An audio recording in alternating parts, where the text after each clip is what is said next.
Yang paling penting sebenarnya kalau kita bicara standar, sertifikat yang harus dimiliki setiap stadion adalah safety certificate. Oh, itu yang ngeluarin? Itu yang ngeluarin sebenarnya otoritas yang berwenang untuk melakukan kalau di sini mungkin ada yang namanya sertifikat layak fungsi. Lirik Sepak Bola Indonesia.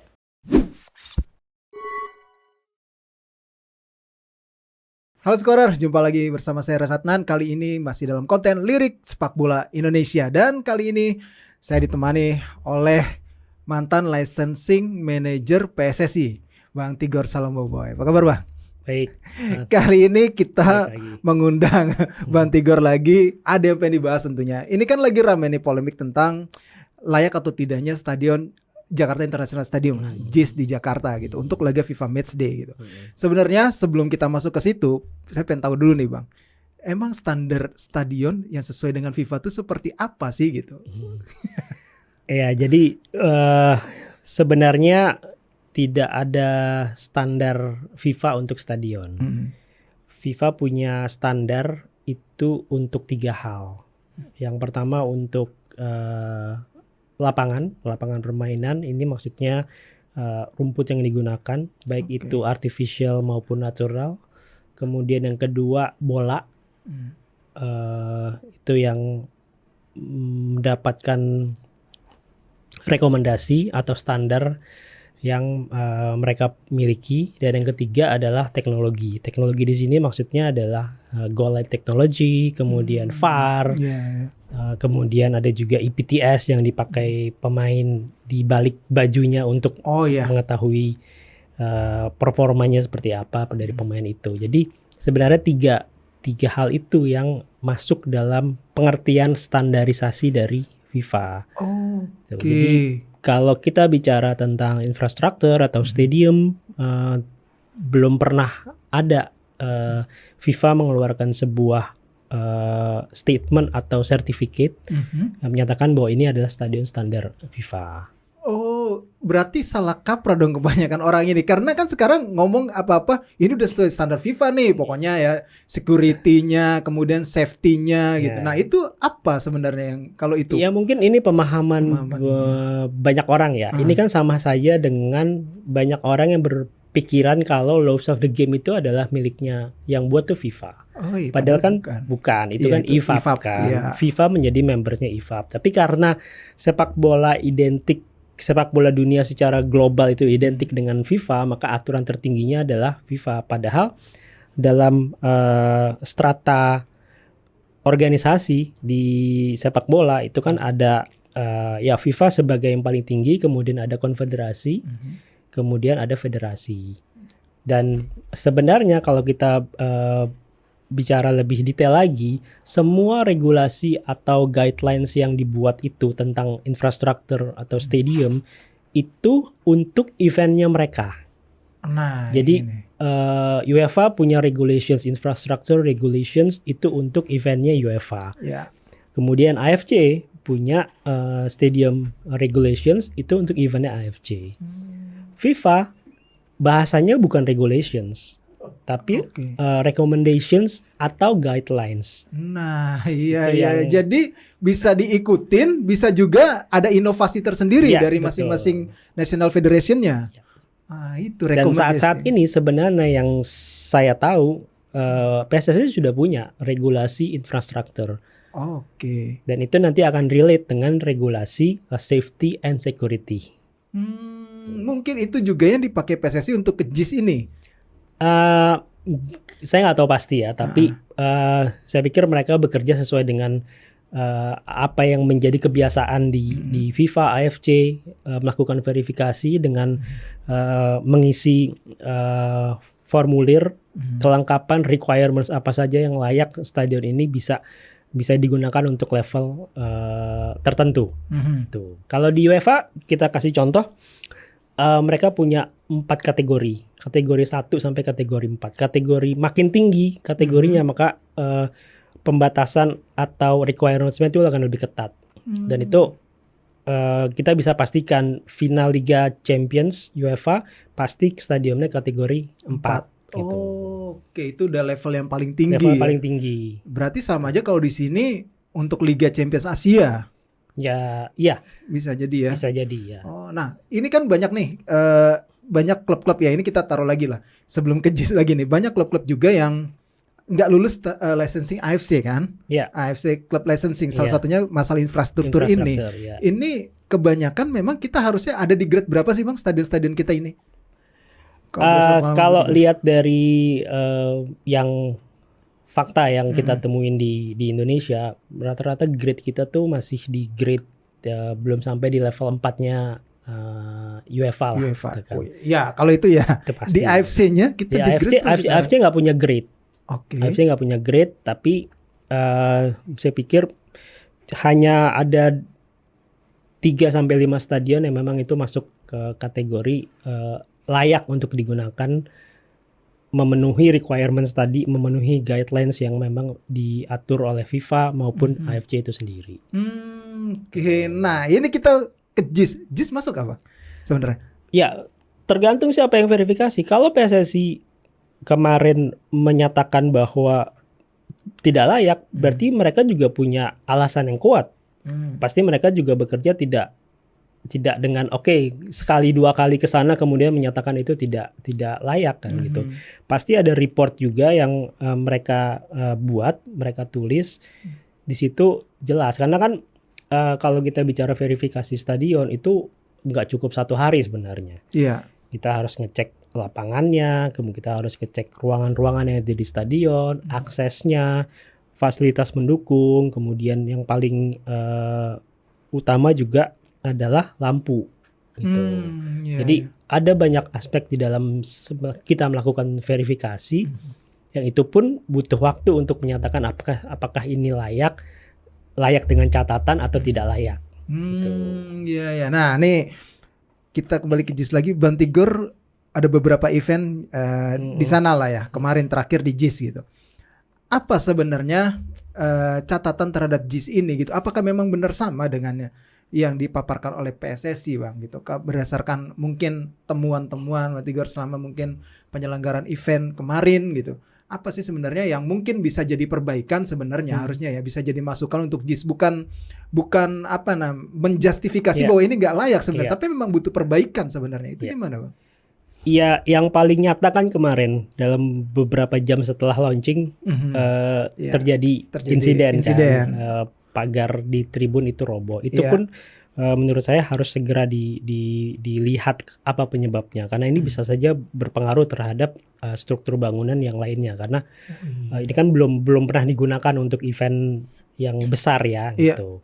Kemudian poin berikutnya adalah akses pemain yang itu masih menyatu dengan akses VVIP bahkan penonton umum. Gitu.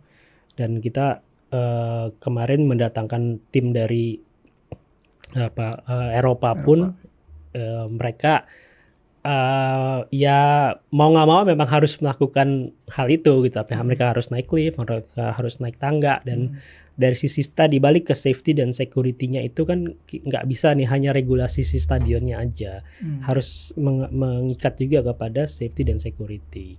Kemudian fasilitas untuk media tribun contohnya itu dalam beberapa kesempatan kita tidak pernah untuk bisa melihat langsung tribun media itu adanya di lantai berapa, dan itu kan berkaitan juga dengan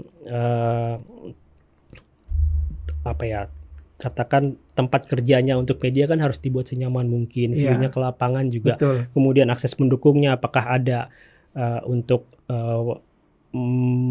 listrik, kemudian ada layar screen untuk melihat pertandingan gitu. Kemudian juga di host broadcaster, rata-rata stadion di Eropa cabling sistemnya tuh udah canggih lah. Jadi mereka nggak perlu narik kabel panjang-panjang. Itu jadi masalah. Walaupun dari sisi view ini termasuk salah satu yang jadi favorit nih nantinya untuk TV. Kemudian kita bicara tentang CCTV. Stadion sebesar itu harus bisa mengcover CCTV-nya di semua lini yang itu digunakan dalam sebuah pertandingan. Dan aspek tadi kan security-nya juga kan nggak mungkin menempatkan sekian banyak polisi di titik-titik yang saya melihatnya ada banyak blind spot juga di situ yang nggak ketahuan nih kalau terjadi apa-apa di situ. Iya. Kemudian ada control room juga. Control room ini menjadi sesuatu yang sangat penting karena ini yang harusnya diisi oleh security officer, baik itu yang national maupun stadium security officer. Yang FIFA jabarkan dalam safety and security regulations itu harus ada satu orang yang menjadi stadium security officer. Jadi sebenarnya sih ini bukan masalah fasilitas atau megahnya atau apapun itu ya, tapi lebih ke fungsi dan safety dan security-nya harus. Yang paling penting sebenarnya kalau kita bicara standar, sertifikat yang harus dimiliki setiap stadion adalah safety certificate. Itu yang ngeluarin? Itu yang ngeluarin sebenarnya otoritas yang berwenang untuk melakukan kalau di sini mungkin ada yang namanya sertifikat layak fungsi. Jadi bisa saja dinas tertentu di DKI, pemerintah atau mungkin kepolisian atau mungkin pemadam kebakaran gitu, karena itu kan berkaitan dengan evakuasi tuh. Iya. Nah, kalau dari sisi transportasi publiknya sendiri, kemarin kan saya beberapa kali ke sana tuh pakai transportasi ya. Pertama saya naik busway, nyoba, ini memang sengaja nyoba. Terus kedua naik kereta gitu. Nah, untuk naik busway sendiri cuma ada 2 rute kalau nggak salah waktu itu. Ada rute Harmony JIS sama Senen JIS. Dan armadanya itu, jam-jamnya itu nggak seperti armada untuk rute lain. Misalkan harus nunggu setengah jam dulu atau 1 jam dulu baru ada mobilnya satu gitu untuk ngangkut. Ya mungkin karena jarang lah. Tapi kalau hari pertandingan kan nggak mungkin seperti itu. Untuk mengakomodir lah supporter gitu. Nah terus naik kereta cuma ada 2 stasiun terdekat saat ini yang katanya nanti mungkin akan ada yang langsung ya LRT ya kalau nggak salah. Jadi saat ini tuh ada stasiun Ancol sama stasiun Tanjung Priok terdekat tuh sekitar 3-4 kilo kalau misalnya dari stasiun untuk jalan ke JIS gitu. Akses pintu masuk cuma 1 Bang di parkiran itu. Ini parkiran pun bisa dibilang ya benar apa yang dikatakan PSSI, memang kapasitasnya sedikit gitu. Karena kan kalau dari penjelasannya orang pihak Jakpro sendiri memang sengaja itu biar orang lebih sadar ataupun lebih mau untuk menggunakan transportasi publik. Tapi kalau kayak transportasi publiknya aja belum memadai, ini kan pasti akan sulit juga untuk menanamkan budaya itu gitu. Ya, itu salah satu ciri stadion modern adalah urban development-nya. Iya, betul. Jadi environment juga yang ada di sekitar stadion itu harus mendukung. Jadi nggak bisa kita bangun stadion ya hanya stadion untuk dipakai di lapangan untuk pertandingan sepak bola atau untuk multifungsi lah. Tapi itu pun harus dilihat aspek sosialnya, aspek ekonominya, kemudian dari tadi kepentingan untuk apakah ini bersinergi dengan pembangunan kota, itu juga menjadi sesuatu hal yang penting. Dan kita tahu beberapa klub Eropa yang membangun stadion baru itu mereka butuh waktu yang cukup lama untuk bisa membangun stadion dengan fasilitas yang memang sudah supporting ke penonton atau tim yang akan bertanding ke sana. Iya, itu sih ya. Karena akses ke sana itu memang sangat harus diperhatikan sih ya, kenyamanan penonton baik saat datang maupun pulang. Iya, batas waktu jam misalnya pertandingan lah ya, taruhlah malam gitu. Angkutan busway aja paling malam tuh jam 10. Nggak tahu kalau hari pertandingan mungkin bisa ditambah kali ya waktunya gitu, kayak jam 12 gitu. Nah ini yang mesti dipikirin sama Pemda, sebenarnya masukannya seperti itu agar ya supporter juga memang punya kesadaran untuk naik transportasi publik, karena kan sekarang jiwanya kan masih patungan, pakai bis bareng-bareng. Ya itu kan juga untuk mencegah, itu kan bicara kultur gitu, dan mencegah bentrokan juga sebenarnya. Ya, yang paling penting memang safety dan security sih. Saya sih lebih cenderung untuk menyoroti hal itu ya. Jadi bukan hanya sekedar oke, itu bisa digunakan atau siapa yang menggunakan itu, tapi di balik itu apakah katakan konsultansi dengan National Security Officer yang ya biar bagaimanapun kita harus menghormati yang namanya PSSI karena mereka yang punya dikasih kewenangan juga FIFA AFC untuk Oke, di sepak bola di Indonesia ya ngurusin ya PSSI gitu. Mereka nggak mau tahu dengan siapapun yang ngebangun atau siapapun yang menyewa nantinya gitu. Itu sih. Kadang ada dibanding-bandingnya nih Bang. Ya dengan Pakansari misalnya kemarin di Lalanya Pakansari hujan besar dan banjir. Ini kan sebenarnya juga masuk dalam standar. Malah itu yang rumput itu kan drainase kan masuknya standar FIFA kan. Kalau gitu kan sebenarnya Pakansari ini juga disiapkan untuk Piala Dunia U20 sebenarnya. Asian Games ya kemarin lah ya, salah satunya Asian Games kan. Harusnya sudah layak dong. Tapi kenapa ini apa yang salah dari perawatan apa gimana? Iya, kuncinya kan infrastruktur itu memang maintenance ya. Dan semakin besar, semakin mewah stadionnya, infrastrukturnya semakin sulit juga pasti maintenance-nya. Ini bukan hanya butuh sekedar sumber daya manusia, tapi butuh teknologi juga. Tuh. Dan kita tahu di JIS juga menggunakan ultraviolet yang mengganti sinar matahari yang seperti digunakan di stadion-stadion Eropa gitu. Dan itu kan lumayan mahal kan biaya perawatannya. Tuh. Dan itu yang kadang ya kita juga nggak tahu seberapa sering pemilik stadion katakan pemerintah itu melakukan perbaikan-perbaikan yang dianggap perlu, dan mungkin juga pemahaman mereka tentang bagaimana memperbaiki stadion dan fasilitasnya itu juga buat mereka pemahaman mereka sendiri gitu. Mereka tidak melibatkan expert atau konsultan di bidang infrastruktur stadion yang ujungnya hasilnya yaitu diperbaiki tapi itu bagus gitu. Jadi tidak berulang-ulang diperbaiki kemudian itu jadi masalah yang berulang-ulang kan. Tapi gitu. katanya yang ini JIS kan udah konsultannya sama dengan konsultan yang saya melihat konsultan yang ada di JIS ini pekerjaannya harusnya sampai hari ini dia masih harus ada di sana. Harusnya konsultan kan. Kan mereka juga harus melihat jangan hanya sekedar membangun kemudian ujungnya dilepas gitu. Ini kan ada tes untuk event yang kemarin dilakukan, itu pun mereka juga harus kemarin misalnya apakah ini sesuai nih dengan insiden yang terjadi pada saat grand launching kemarin gitu. Iya, harusnya mereka ikut mengawasi ya. Ini udah sesuai dengan arahan mereka atau enggak nih desainnya. Konsultan tuh desain juga nggak sih Bang? Pasti kayaknya ke situ, ke arah situ juga kan? Dan dia pasti ngasih tahu soal fungsi-fungsi yang harus ada kan? Nggak mungkin dong sekelas stadion dia konsultan di Tottenham Hotspur tapi dia nggak paham akan itu gitu. Ya itulah. Karena gini Bang, pengalaman ya waktu kemarin juga di tes event itu gitu kan. Saya juga pengen cari tribun media ya. Kemarin memang pada laga tes event yang International Championship itu tribun media dadakan. Itu diakuin. Di dekat tribun VVIP waktu itu. Sebelah kiri ya kalau nggak salah ya. Itu ada dadakan gitu. Terus saya coba naik ke atas ke lantai 8 yang waktu itu memang belum rapih lah gitu. Naik ke lantai 8, kalau nggak salah itu naik lift sampai 7 terus naik tangga lagi ke lantai 8, itu yang paling tinggi dan di situ ada tribun media. Saya coba lihat view-nya dari situ gitu. Bangkunya oke gitu, sofa gitu, bagus lah. Memang udah disiapin gitu. Sama seperti mungkin kursi-kursi yang di Royal Box untuk tamu-tamu perusahaan. Tapi kalau secara view itu bagi jurnalis pasti akan menyulitkan.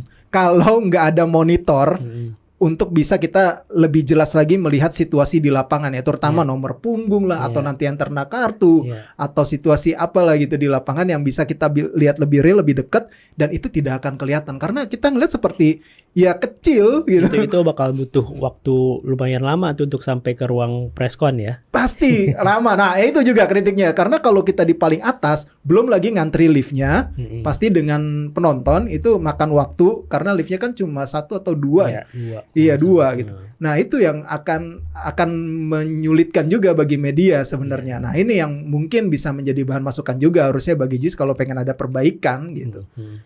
Itu sih. Ya memang pasti tidak sempurna lah. Tapi mudah-mudahan dengan adanya pembahasan di media belakangan ini akan menjadi hal yang dilihat oleh katakan Pemprov atau Jakpro yang sebagai pengelola stadion untuk bisa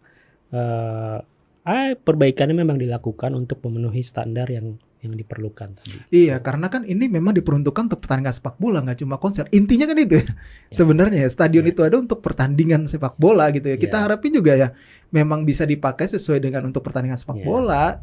Ya, walaupun stadion modern sekarang multifungsi. Fungsi-fungsi benar, multifungsi. Tapi kan core utamanya kan harusnya kan pertandingan sepak bola kan. Sepak bola. Yang mengundang banyak ini ya. Bang, kalau security officer itu, pengen nanya juga nih. Kayaknya jarang di Indonesia. Baru cuma satu seingat aku. Cuma Pandu Grostiawan yang license-nya FIFA ya, security officer FIFA. Idealnya memang hanya ada satu National Security Advisor. Kemudian ada satu lagi National Security Advisor. Jadi National Security Advisor sama National Security Officer. Oh, National Security Itu Officer. memang di-train oleh FIFA untuk mendapatkan sertifikat menjadi ini dari setiap federasi itu harus punya National Security Officer. Gitu. Jadi kalau memang satu ya memang hanya satu yang saat ini dimiliki oleh Indonesia. Tapi bisa lebih kan harusnya? Atau gimana? Sebenarnya satu sebenarnya cukup untuk bisa, karena gini, relate-nya National Security Officer itu juga dengan security officer yang diwajibkan di setiap klub. Oh ya, oke. Ya, jadi benar, harus punya. Mereka bekerja sama-sama, termasuk melakukan koordinasi dengan local atau police authorities. Authority, ya. Gitu. Oke, keamanan itu nggak mencakup cuma hubungan dengan polisian, tapi juga yang tadi itu. Oke. Pernah ada satu pengalaman waktu ketemu dengan beberapa teman-teman dari UEFA. Jadi waktu itu case-nya kalau nggak salah final Liga Champions di Moskow. Itu Chelsea lawan MU kalau nggak salah. Itu security officer-nya dari 3 klub itu sampai harus berbulan-bulan ada di Moskow pada saat itu. Padahal isunya bukan isu politis kan pada saat itu. Rusia lah. Iya, Inggris gitu. Rusia betul ya. Tapi ya itu jadi pekerjaan yang harus dilakukan oleh security officer, national security dan club security officer. Mereka harus memastikan semuanya memang dari sisi safety dan security semuanya harus terproteksi. Bukan hanya penonton yang datang ke stadion, tapi timnya juga, termasuk kondisi di negara itu seperti apa. Gitu. Oh, itu mereka pelajari, mereka petakan itu semua. Mereka udah kayak intelijen dong. Iya. Salah satu pekerjaan yang memang tidak spesifik di situ adalah melakukan survei atau melakukan pemantauan terhadap apa yang akan terjadi. Potensi-potensi resiko-resiko apa yang akan terjadi. Makanya harus orang yang punya kemampuan, mungkin sedikit kemampuan intelijen kali ya untuk bisa menjadi seorang security officer. Iya, itu kan iya benar, kerjaan sampai intelijen gitu, dia ngelihat. Terus kalau ada yang rusuh dia gimana cara penanganannya. Kan itu kan sudah dipelajari pastinya kan dalam workshopnya dengan FIFA kan? Betul. Oh, ya ini nih.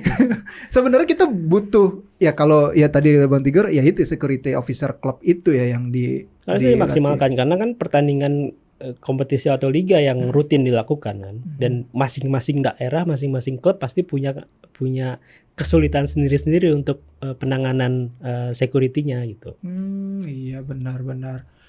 Terkait dengan security tadi, Bang, kemarin di JIS itu kenapa akhirnya nggak bisa masuk langsung ke ruang ganti pemain? Itu memang plafonnya untuk bis itu nggak bisa masuk ya? Atau gimana sih? Kemarin yang terjadi memang bis ukuran besar itu tidak bisa masuk ke dalam, naik ke atas. Jadi hanya setengah, kemudian pemain bisa turun. Dan opsinya kemarin juga turunnya lewat akses bawah yang itu kebetulan memang menyatu dengan parkir penonton umum dan akses masuk ke penonton umum. Dan itu kalau kita bicara ke recommendation atau regulations tadi, itu kan harus akses masuknya pemain itu harus benar-benar terlindung. Jadi tidak ada upaya pelemparan apapun dari supporter atau penonton umum terhadap si pemain dan ofisial yang masuk ke dalam stadion itu. Iya, jadi gitu teman-teman. Sebenarnya nih kita udah mencoba berupaya untuk ngubungin pihak Jakpro sih sebenarnya gitu, untuk bisa kita diskusi juga di sini, tapi sayangnya memang masih belum ketemu waktunya. Kita tunggu aja nih, nanti mungkin ada. Ya, satu hal yang kemarin kita juga melakukan pada saat tes event lah kemarin di sana, pihak Jakpro juga sebenarnya sangat kooperatif juga, sangat membantu juga. Kita berdiskusi lah apa yang harus jadi perbaikan gitu. Dan kalau kemarin muncul itu dari federasi, nah itu kan jadi hal yang berbeda lagi. Sebenarnya mereka juga belum pernah nih ngetes di, mereka mungkin ya kalau memang mereka udah pernah timnas main di sana, kemudian terjadi hal-hal yang memang ini baru mungkin mereka bisa bilang ini layak atau nggak layak. Gitu. Sekarang memang harus ada tes baik case maupun event sendiri yang harus dilakukan. Oke, mungkin PSSI nggak mau ambil resiko kali Bang, daripada nanti ada yang apa-apa dulu nih kan, amit-amit lah jangan sampai gitu. Ya mungkin. Karena kalau lihat dari fasilitas dan lain-lain, ya memang ini lebih cocok dipakai untuk pertandingan sekelas timnas. Iya benar banget. Ya. Emang keren lah, harus diakui lah. Emang keren ini memang stadionnya. Cuma ya itu fungsi-fungsinya masih ada yang belum tepat lah sebenarnya gitu ya. Iya. Dan ya mudah-mudahan kalau transportasi publiknya memang rapi. Nggak tahu lah berapa tahun lagi. Ya mungkin benar kata Bang Yunus 5 tahun lagi transportasi publiknya semua. Biaya pembangunan stadion itu kan nggak bisa hanya dilihat dari biaya fisiknya si stadion itu sendiri, tapi fasilitas mendukung termasuk transportasinya itu juga harus masuk di anggaran secara keseluruhan atau budget keseluruhan untuk pembangunan stadion. Benar banget. Karena itu mereka kan bangun ini dengan visi yang berkelanjutan ya kalau nggak salah ininya mereka ya. Visi berkelanjutan. Nah, makanya itu juga harus dipikirkan kan sebenarnya masuk dalam proyek anggaran ini gitu. Oke Bang, thank you banget. Banyak banget yang bisa kita dapatkan sebenarnya di sini ya. Ibaratnya ini juga buat masukan juga. Mungkin perbaikan nanti memang akan segera dibenahi oleh pihak Jakpro terkait dengan JIS sehingga memang benar-benar bisa kita lihat lah entah Persija ataupun timnas bisa main di situ gitu ataupun pasti stadion itu harus jadi kebanggaan baik Jakarta maupun Indonesia. Benar banget karena memang paling besar ya sekarang kapasitas 82.000 ya. Iya, GBK karena sudah turun sudah turun jadi 70 ribuan. Kalau nggak salah, ya mudah-mudahan aja memang benar tercapai dan kita harapkan sukses buat semuanya. Thank you Bang, buat waktunya sekali lagi. Sama-sama. Thank you banget. Oke teman-teman, mungkin itu dulu pembahasan kita di Lirik Sepak Bola Indonesia kali ini. Saya Reza Tenan mewakili seluruh tim yang bertugas mengucapkan terima kasih dan sampai jumpa lagi.